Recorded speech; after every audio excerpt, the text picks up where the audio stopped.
Stewie Griffin has changed dramatically over Family Guy's 20-plus seasons. And if classic Stewie from the early seasons ever met modern Stewie, he'd probably try to eliminate him with a death ray. Today we're breaking down exactly why these two versions of the same character are completely incompatible. The world domination problem.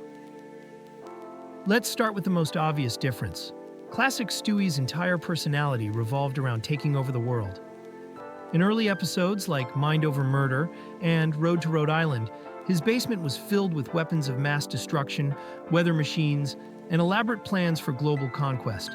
He had blueprints, strategies, and genuine ambition to rule humanity.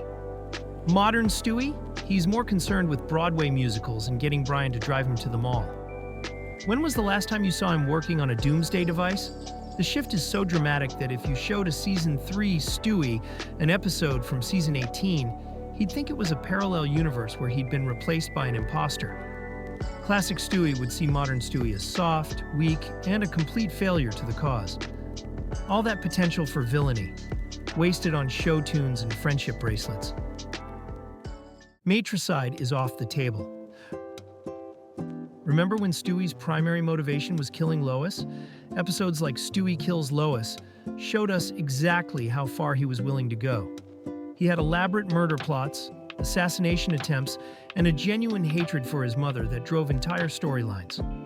Fast forward to modern episodes, and Stewie actually has sweet moments with Lois. He seeks her approval, gets upset when she's disappointed in him, and even shows genuine affection. In recent seasons, there are episodes where Stewie is protective of Lois and values their relationship. Classic Stewie would be absolutely disgusted. He'd view this as the ultimate betrayal of everything he stood for. In his mind, modern Stewie hasn't just abandoned the mission. He's joined forces with the enemy. That's unforgivable. The Brian dependency. Early Stewie tolerated Brian at best. He saw Brian as a useful idiot, someone to manipulate or use for his schemes. Their road to episodes started as adventures where Stewie was clearly the one in control, using Brian as transportation and muscle. Now, modern Stewie is emotionally dependent on Brian. He gets anxious when Brian isn't around, needs his validation, and their relationship has become the emotional core of the show. Stewie panics when Brian might leave or die, showing genuine vulnerability and attachment.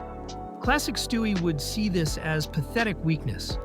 He'd mock modern Stewie for needing a companion, especially a failure of a writer like Brian. The idea that he'd become emotionally attached to anyone, let alone the family dog, would be incomprehensible to the ruthless villain he once was. The sexuality question. This is where things get really complicated.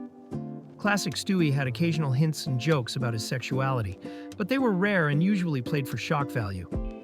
He was primarily focused on world domination, not relationships or identity. Modern Stewie has much more prominent and frequent jokes about being gay or bisexual. The show leans into this aspect of his character regularly, making it a core part of his identity rather than an occasional gag. Episodes explore his attraction to men, his effeminate mannerisms are amplified, and the show treats it as an open secret. Here's the thing.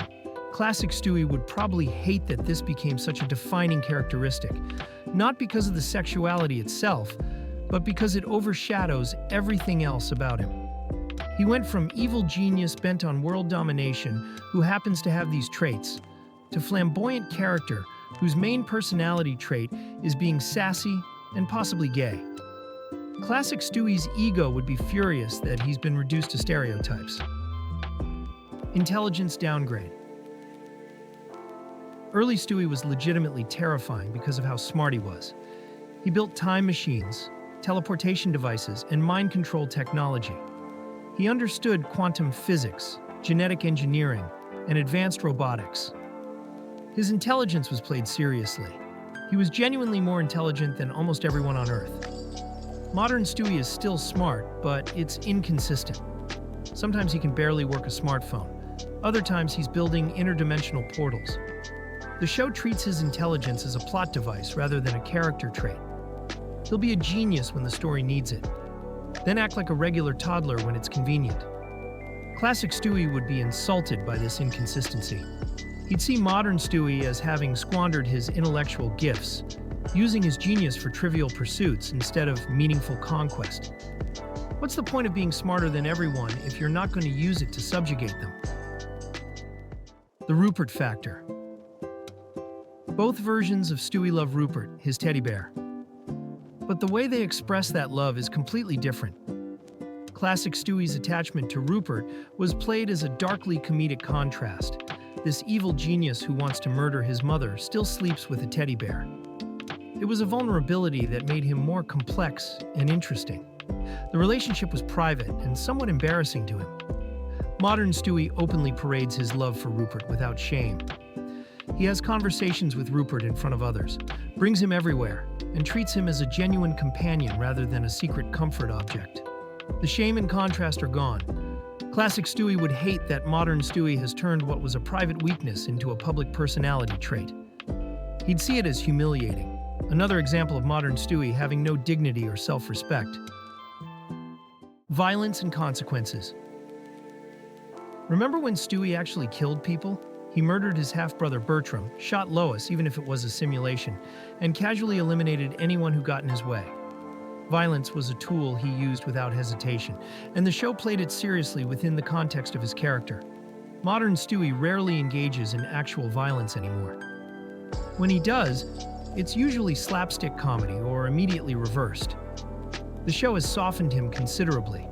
He's more likely to throw a tantrum than throw a punch. Even his weapons have become more cartoonish and less threatening. Classic Stewie would view this as the final insult. He's gone from a legitimate threat to a joke. The character who once inspired fear is now just comic relief. That transformation would be absolutely unacceptable to the megalomaniac who once held the world in his crosshairs. The time machine paradox. Here's where it gets meta. Stewie has a time machine. He's used it multiple times throughout the series. If Classic Stewie really existed and saw what he'd become, he could theoretically travel forward and try to prevent it. Imagine an episode where Season 3 Stewie travels to Season 20 and meets his future self. He'd be horrified. Modern Stewie would try to explain that he's happier now, more fulfilled, has better relationships. Classic Stewie wouldn't care. He'd see it as brainwashing or weakness.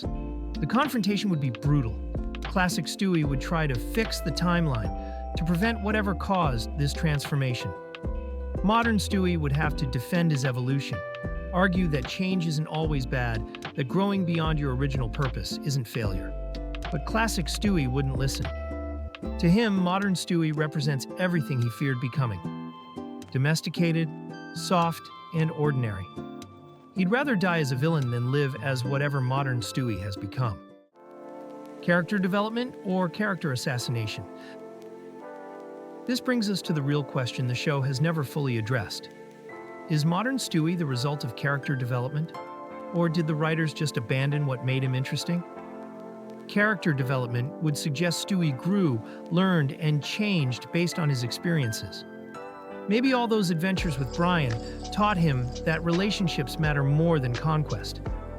Maybe nearly dying multiple times made him appreciate life differently. Maybe he realized world domination was an empty goal.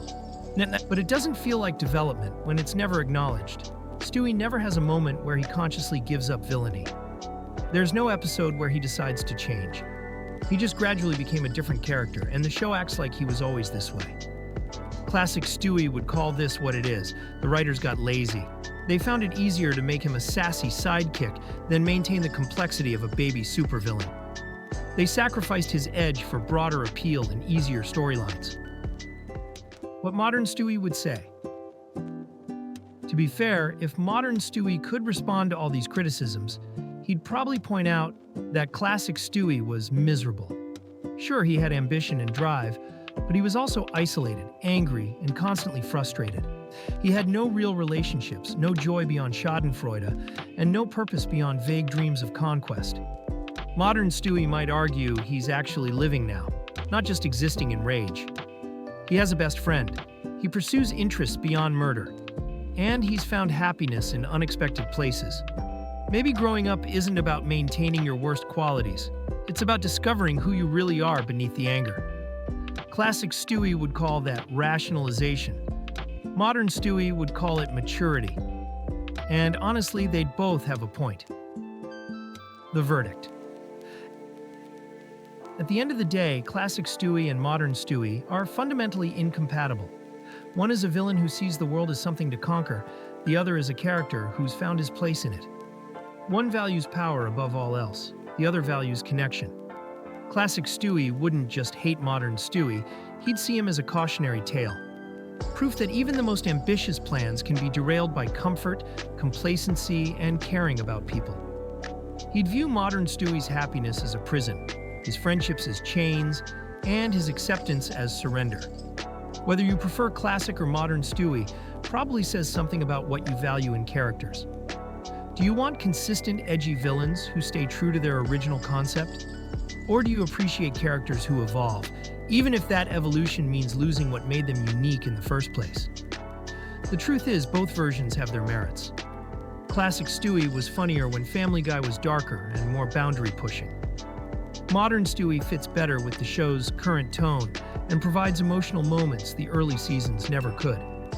But if these two versions ever met in a room together, classic Stewie would absolutely try to eliminate modern Stewie and take his place. And honestly, part of me would want to see him succeed. The evolution of Stewie Griffin is one of the most dramatic character transformations in television history. From homicidal infant to Broadway-loving best friend, he's become almost unrecognizable. And while change isn't inherently bad, it's wild that the show has never really acknowledged just how massive this shift has been. What do you think? Do you miss classic villain Stewie, or do you prefer the modern version? Let me know in the comments below. And if you enjoyed this analysis, make sure to subscribe for more Family Guy deep dives. Trust me, we're just getting started.